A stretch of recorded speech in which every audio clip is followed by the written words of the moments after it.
excuse to have terrible internet. This week, just as I'm about to go live, my camera seems to have dropped down, and that's the joys about going live. Almost anything can happen. So I'm coming to you from the inbuilt camera on my MacBook, so you'll have to excuse the quality. And the scene behind me, you can see behind the scenes now. We've got an amazing guest for you tonight. We're a little bit later than what we normally are, but that does not matter. She's a fantastic hypnotist, magician, you name it. This lady is absolutely smashing it with it. So please, I'm going to play the graphic on the other side of that. Please welcome Maritess.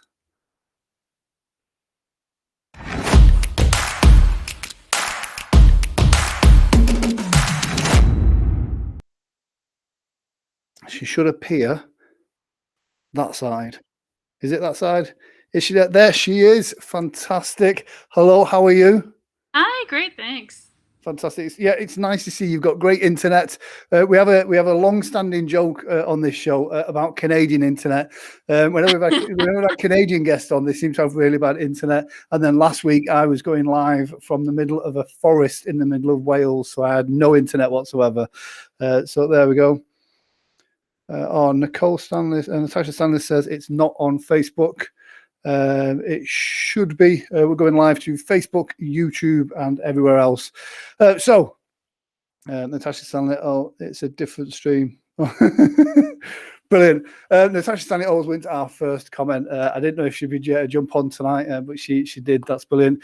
So, first things first. Thank you for coming on the show. I know you've been flying around the US. You've been doing a lot of stuff today, getting ready. You're currently in a hotel on hotel internet.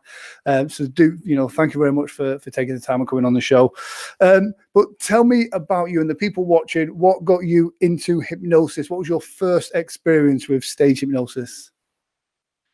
Well, thanks for having me on the show there, Grant, my little Facebook friend who I never met at all. Just some random dude. Exactly. Would you like to talk with me on video? Somebody asked me, oh, thank you, Grant, for pimping me out, yo. Somebody asked me if I could do a hypnosis show for their high school, and I said, yeah, sure. Yeah. I just read some books. My first, I kid you not, my very first hypnosis show, I killed. I killed so hard that I used that for my first video example that got me into the college market. Brilliant. That's how hard it was great. Yeah, it's always weird, like, because you always hear people about the first show, they're terrible and stuff like that. So do you think that was an advantage, having smashing it out the park first show, or do you think that created challenges further down the line? Oh no, it was great because it gave me the self-confidence to be like, I could do this. But then my succeeding shows were terrible. It's awful. And then that's I had to step it up, and so I think that you're not really a great hypnotist until you've hypnotized very difficult crowds. Yeah.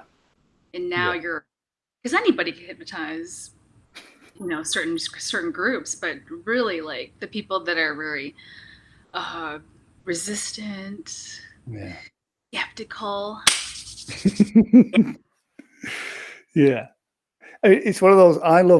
I love a challenge from an audience, but sometimes I just want an easy audience, and it's one of those things that I think those challenging shows prepare us to make the good shows great, if you know what I mean. But those, once you get a couple of challenging shows on a bounce, it can be a challenge, and it can really test your mettle as such. Tell us about the most challenging show you've ever had.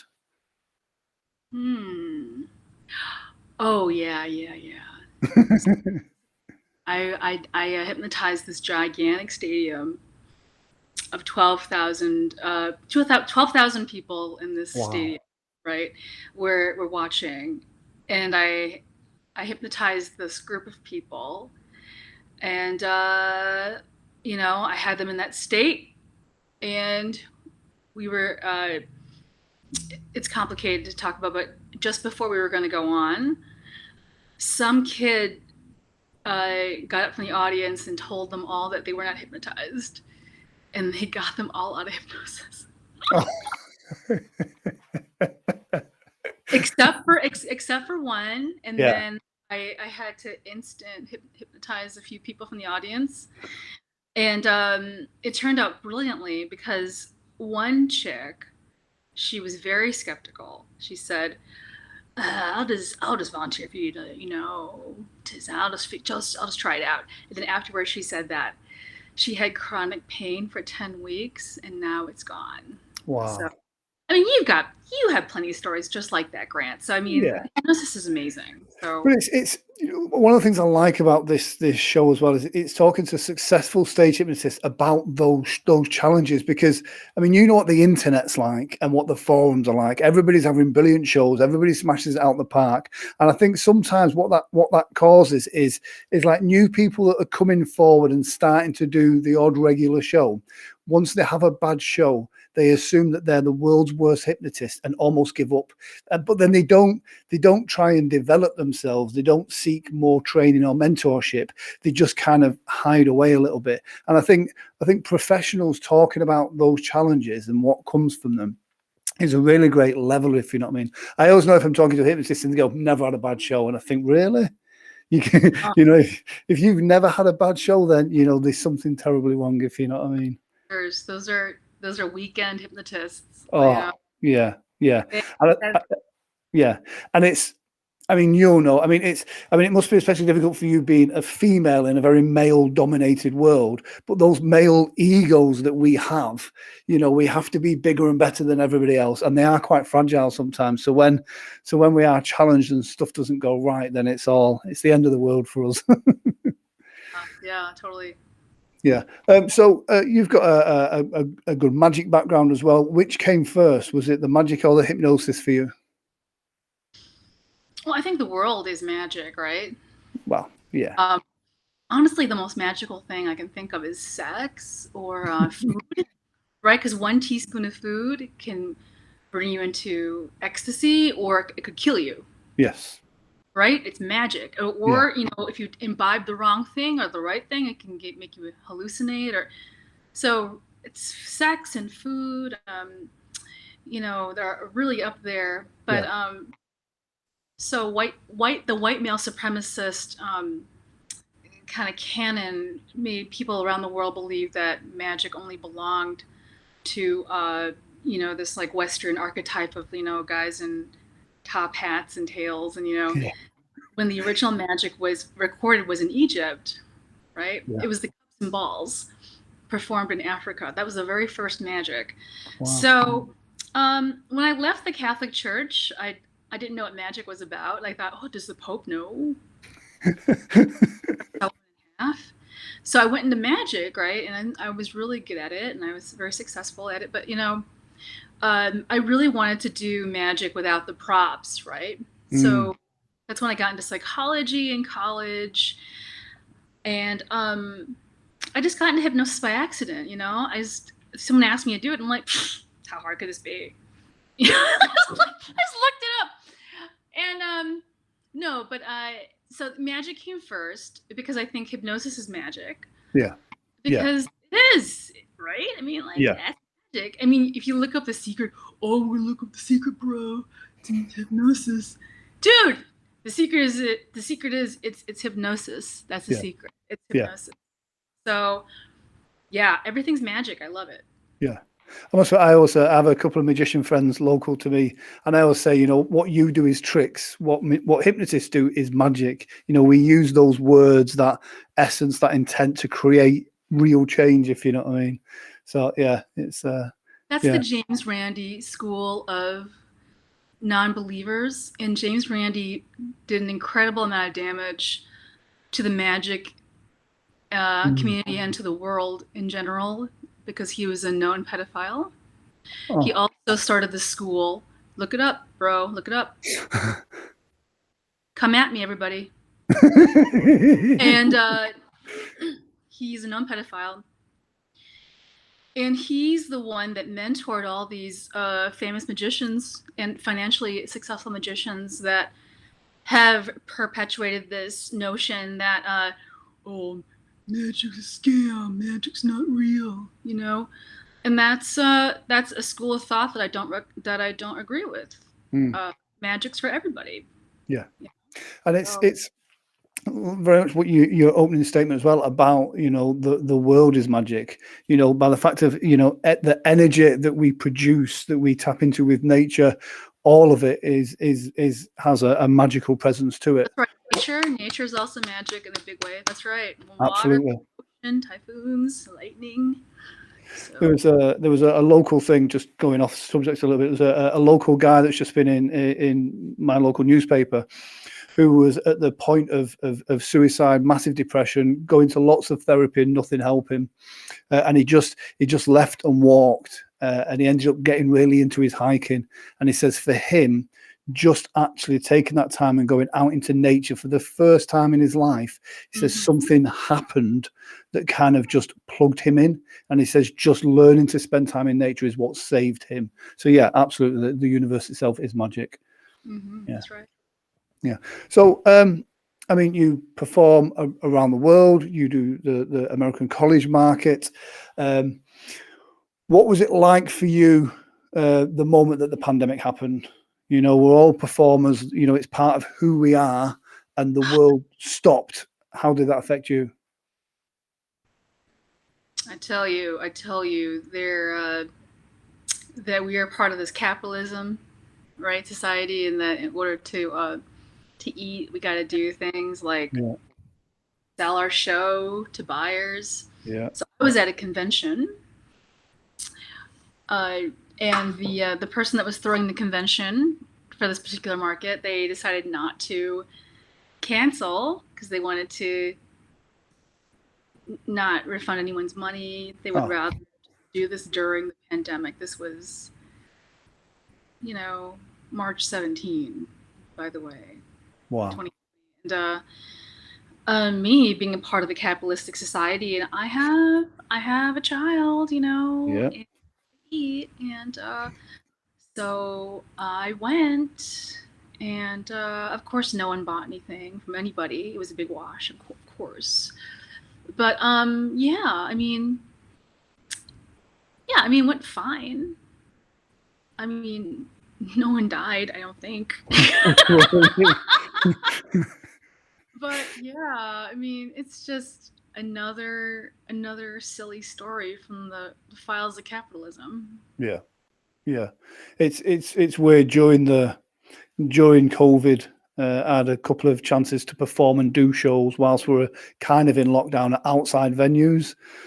And the first one I did, you know, with the whole face masks and hand sanitizers and all sorts of stuff. Afterwards, I said I wouldn't do it again because it wasn't me delivering what I want to deliver.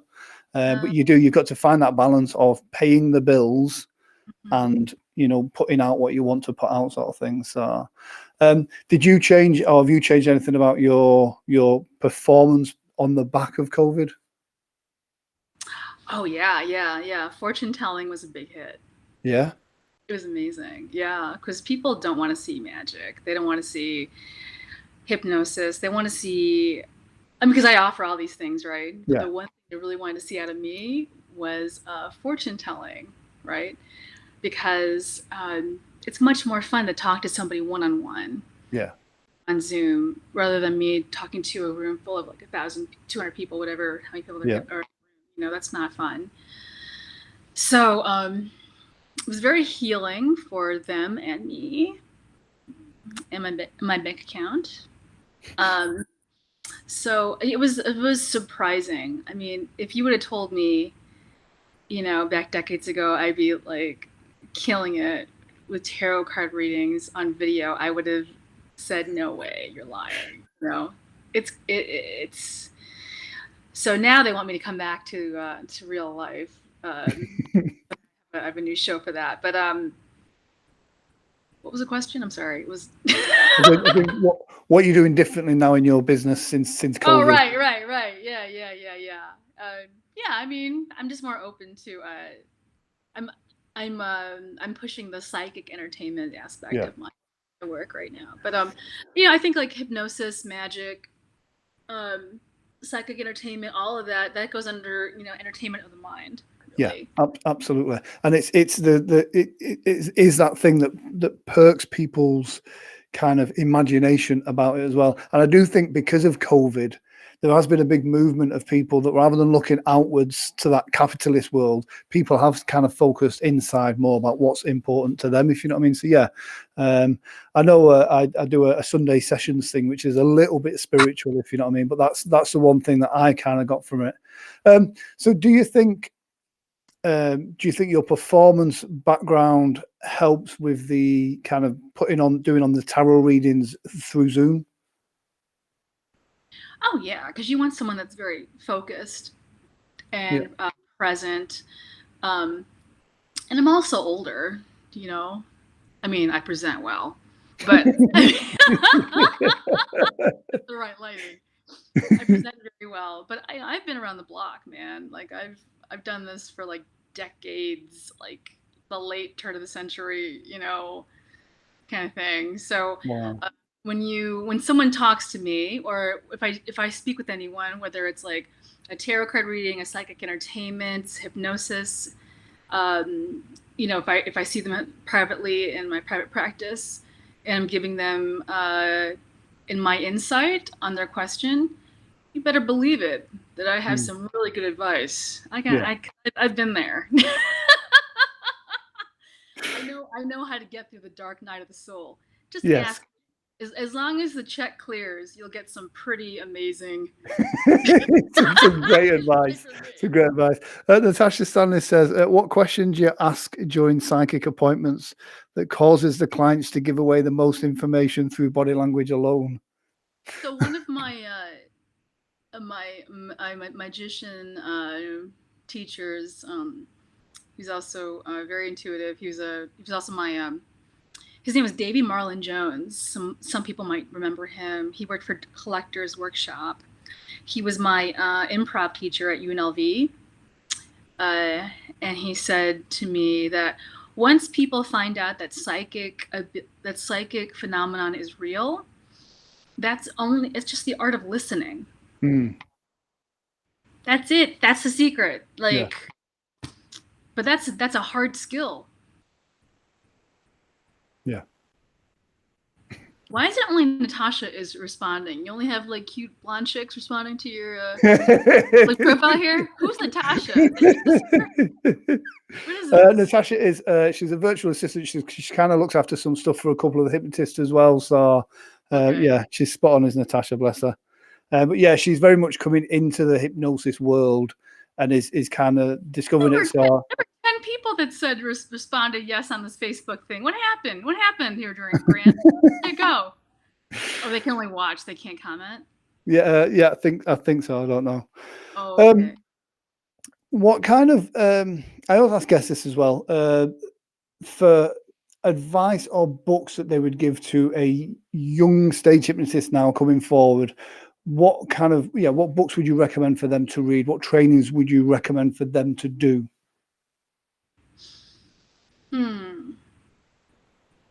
Well, in the past, I might have not given the name of my mentor because he's so valuable and so knowledgeable. I want to keep that to myself. But now that I'm getting older, I'm happy to share my information. So I only recommend Justin Trance. Yeah. Who has not been on your show yet for some reason, Grant. Justin was the first person I asked, and he said, "Oh yeah, absolutely." Fantastic guy, Justin. He was over in the UK a couple of years ago. Met up with him then. So yeah, but he says he's waiting for the right time for him to come on. So yeah, I think the magic has spoken. It's going to happen soon. Yeah, but no, he's absolutely fantastic, and he is a controversial character, but you can't take away from his knowledge and the way that he does it. Is controversial really to who, though, Grant? Well, do you know what it is? I think, especially when we talk about those fragile male egos earlier on, there's a lot of people that have been doing it a certain way for a certain amount of time, and it is an old boys club. And when someone comes on that's a little bit different, they don't like that. So there was a lot of I can imagine he has had a lot of resistance because of that. But yeah, he is an absolute legend in the hypnosis world. I mean, not only is that guy like super great at hypnosis, but he also has to contend with all the haters, and he has to thrive and live his best life at the same time, you know? Never reveal your age, Maritess. Oh, I am 30. Thank you. Same as me. I am 30. It's hard to be 30 because it's hard when you're 30, you're old. Oh, it's so weird as you go through those different stages in life. Exactly that. I remember when I hit 30, I almost had like a mini midlife crisis, and then when I hit 40, I had almost the same midlife crisis. And now I'm happy in my skin, if you know what I mean. And I think that's something that comes from age. You do get to a certain point where you kind of go, there isn't a race. We're not in a rush. It is what it is. That's right. Yeah, this is very deep tonight. You're talking to the OG of awesomeness, Grant. It's nice to have someone that is more in tune with the spiritual side of hypnosis as well. There's a big movement, like you said earlier on, about people that want to put it in a box, pigeonhole it, and say it's this, and this, without looking at the more esoteric side of things, about the energy side of things as well. And I think for me, going on stage, there's a lot of that. You know, if I don't feel that energy coming from me to them, it has a negative effect on the show. But people don't like to talk about the woo-woo side of it. What's the craziest thing and I'm sure there's lots of crazy things that's happened to you on stage. But what's pick one?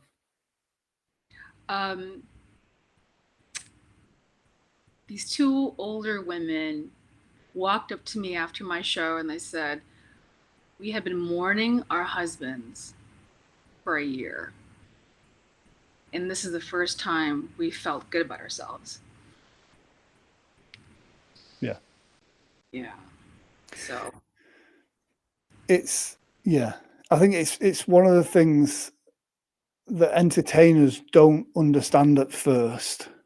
And I struggled with it. Like coming from a therapy to stage, you kind of think, okay, people laugh, but then afterwards it's not, you know, that's it. It's you're just being funny. But exactly that what you said there is the impact that moment that they have from that experience is as profound as therapy itself. Yeah. That is cool. Yeah. So what's next for you? So many things. So we're doing this Kickstarter.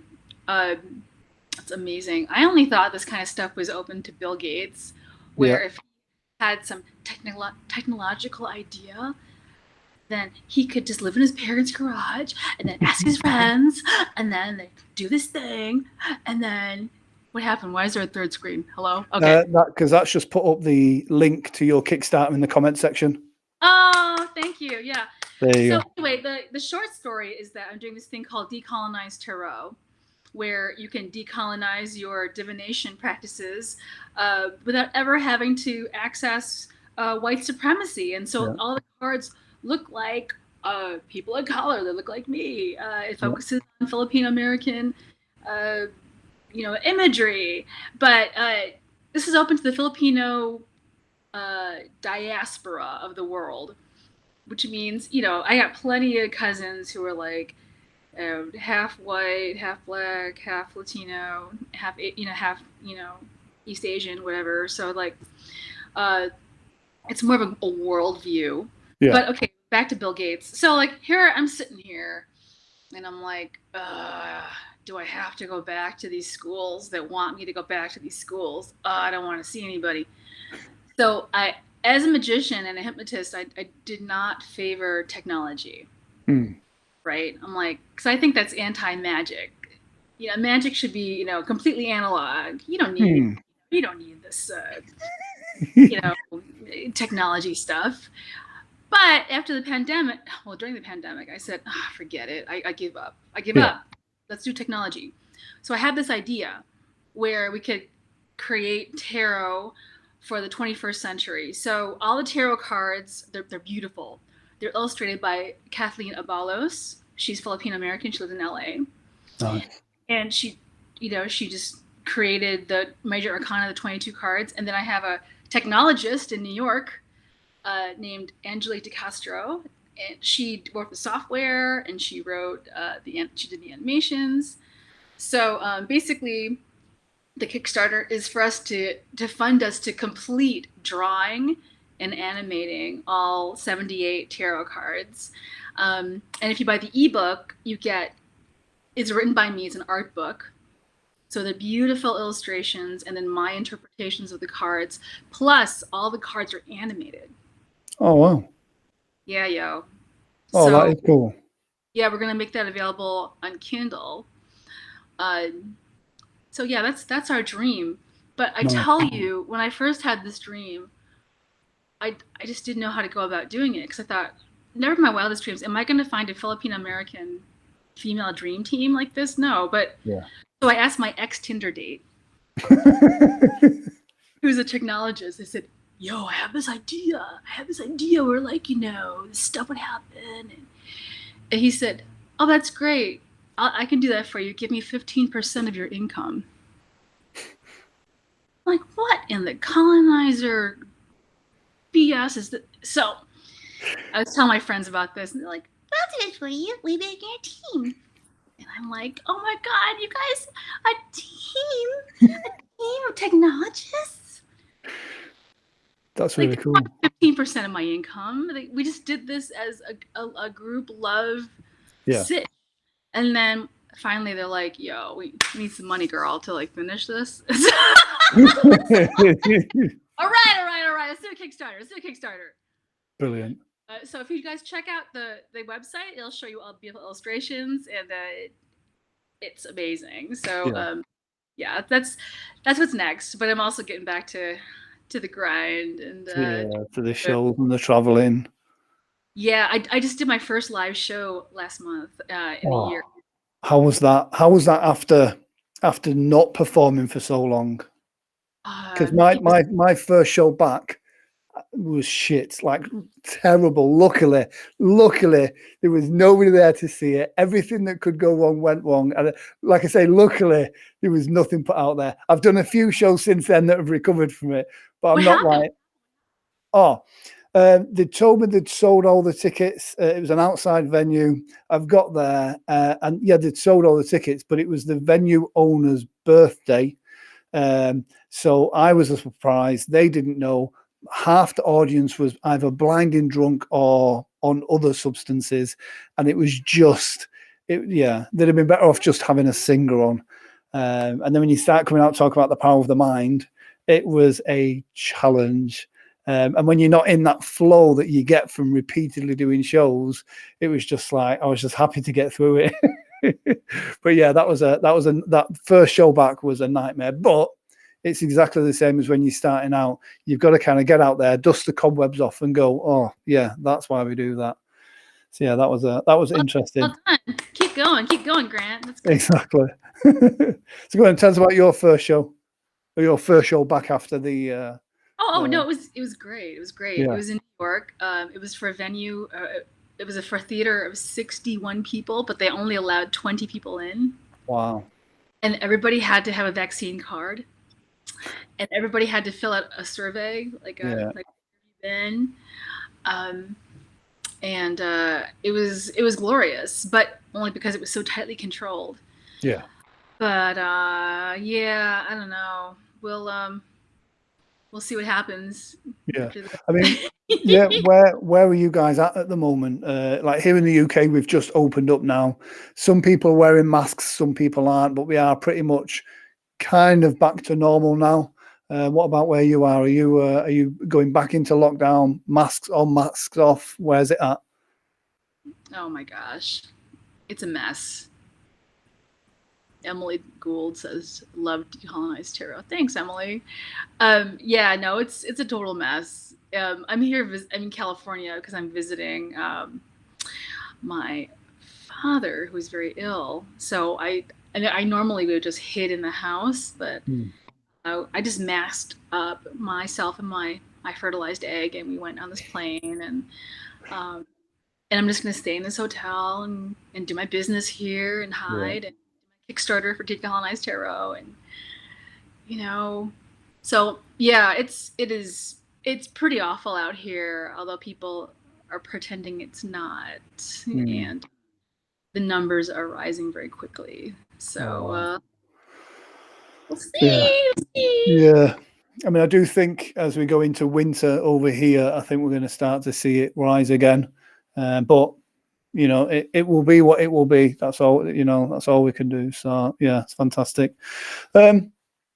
One thing I always ask people: if you were to give a younger you one piece of advice, what would it be? Regarding stage stuff. Oh, I would say decolonize your magic. Yeah, yeah. Don't uphold the values and traditions of white male supremacist, stars. Yeah. And don't just take these white male magicians' word for granted just because they're 70 years old. Yeah. Because that's back in the Playboy Club when they were young. And when they love the Asian girls, they just love the Asian girls, and it's false advertising when they're she was out to here, and then I get her in bed, and then a roll of toilet paper falls out, and I say, what? That's false advertising. And it's awful. Though I have such a terrible background. I am a white male supremacist magician. That's my training. I have the most exquisite training in the Shecky Green School of Jokes, and I have memorized the Henny Youngman 1001 joke book, one-liner joke book. So it's so. I mean, it's nice to see how comedy has matured from where it was. I mean, especially in the northern working men's clubs here in England. That stuff just, I mean, it's just not funny anymore. But there's some old people that are very nostalgic about some of that stuff, which is very unfortunate. Andrew Cuomo.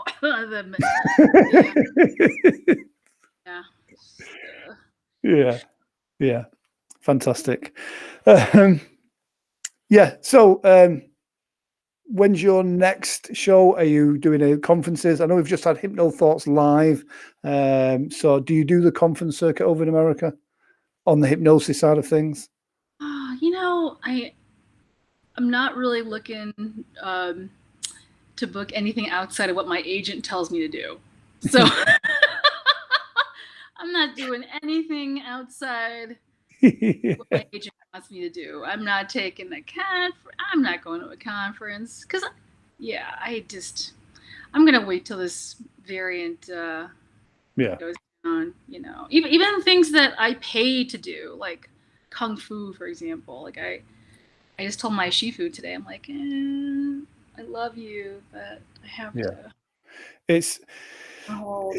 The whole safety aspects of things. I mean, like I say, here we're not too bad. The numbers are not crazy. Things are going back to normal, but we've been in quite a long lockdown here.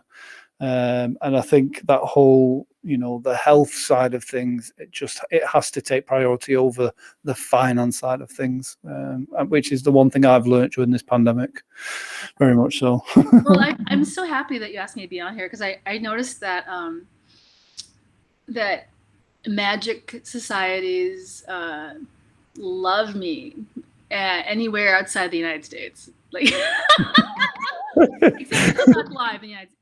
They love me too. Like I love them. But but I'm talking about like when I was touring the magic societies in Europe. Like I am treated so much better out there than here. I'm a second class here, and out there they're like, oh, Maritess, the American. I'm like, I am right. I am American. That's right. Thank you. So I'm so delighted that asked me. I was going to say you were in. I know you've been to London. I saw on your Facebook you've done some stuff with Anthony Jacquin as well, who's a great Yeah, great guy, and you know, some of the stuff in his teachings are absolutely fantastic as well, in the hypnosis and kind of magic side of things as well. It's one of the things I love about hypnosis is it does enable us to travel the world, you know, having a bit of a laugh and, you know, getting paid decent money doing it, sort of thing. So, do you have any plans to come to Europe after COVID? Oh yeah, definitely, for sure. After COVID, I'm gonna travel every single Yeah, country ever. Like, I was just saying to my friend, like, because I'm Filipino American. I'm like, oh my god, the Philippines is gonna be the most crowded country on earth after lockdown lifts. Like, every Filipino and their cousins are gonna go to the Philippines. It's gonna be yeah, crazy. yeah, fantastic. So, final words. From you to any kind of hypnotherapist that's watching this, that's thinking about doing stage stuff, or to any stage hypnotist that's watching this that want to up their game a little bit. I know you mentioned earlier about you did some improv. That's something that I do think once you learn stage hypnosis, I think learning the drama, the improv, the comedy side of things are important. But yeah, if you were to give those people some advice, a tip, what would it be? Decolonize your hypnosis. Yeah, I will tell you a story very quickly. So I was this was the beginning of my hypnosis game during colleges. And you know, when I was beginning, I was looking at what other hypnotists did. And a really popular one is you know, like, oh, you know, I'm a policeman and you're speeding, whatever, right? And you got to get your way out of the ticket. Dude, do not do that, Skit, in an all black college. yeah, Don't do that. yeah, I learned very quickly, like, oh, I gotta decolonize my mind. I gotta yeah, decolonize my work, decolonize my global thinking, you know, because that's yeah, real. yeah. There was a skit I did years ago, and when I delivered it, and I delivered it loads of times, and it was a stupid skit, um, but somebody took the suggestion wrong. Uh-oh. No, no, but they thought it was funny. And basically the skit was just that this person would say ping, person would say pong. Every time I touched my nose or asked them a question, it would either be ping or pong, and that was it. Now for me, that's a very innocent skit. I had a Japanese volunteer on stage, and one of the people that had took it looked at that person and then, in a very racist tone, kind of shouted ping pong at them in a really awful way. And that was not anywhere that it had gone. And the moment that that happened, you realize, like, what the, do you know what I mean? And again, it's never to return to my show because of that. But again, it's just because that person took it a different way and turned it into something that was just so horrible at that moment on stage. And it's like you say, sometimes you do these routines and you don't understand how someone else is going to interpret it, and it can be so wrong. So yeah, global thinking. Yeah. I remember Yeah, the first. like, do your research. People, do your research. Yeah, Make friends that are people of color. yeah, Uh, do some introspective yeah. things. I remember the first time a university said to me that I had to use gender neutral language, and when they've actually said this to me, I thought, how ridiculous. Right, But right. then I realized that when I think about it, I actually do that anyway, because 9 times out of 10, I think I've done it in the early days when you said the person or the lady and now touch on the shoulders, and it's a guy, it actually, it makes sense to keep it Yeah. gender neutral, especially on stage anyway. So it's just about putting a bit more thought into it and how it's going to affect everybody else, rather than how it affects everybody else. So you're right. Yeah. Decolonize your show. Yeah, it makes you Absolutely. look sophisticated, more learned, classy, you know. Yeah.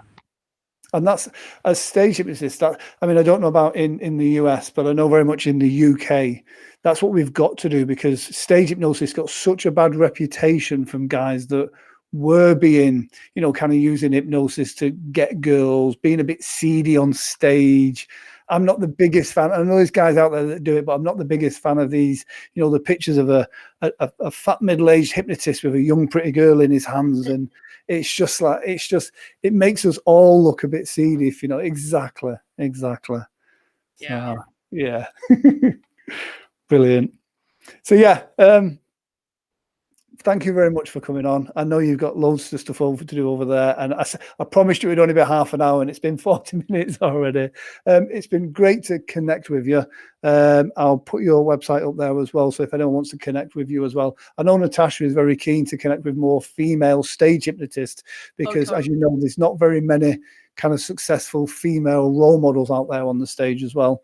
So yeah, thank you very much for coming on. Thank you very much for connecting. Good luck with the tarot as well. I was checking it out, and it does look absolutely fantastic. And decolonized tarot. Decolonize tarot, decolonize hypnosis. You're on a mission. Yes, go to our pre-Kickstarter. We have a pre-Kickstarter. So yeah, check it out. Join our mailing list. That's it. Every time we leave a newsletter, I do little astrological things, little predictions, and little mini tarot card lessons. So. Oh, brilliant. Yeah. Fantastic. All right. Thank you very much for coming on. Gotta work, Grant. That's it. Brilliant. Thank you very much. Take care, and hopefully see you soon. Yeah. Thanks, Grant. Bye-bye. Bye.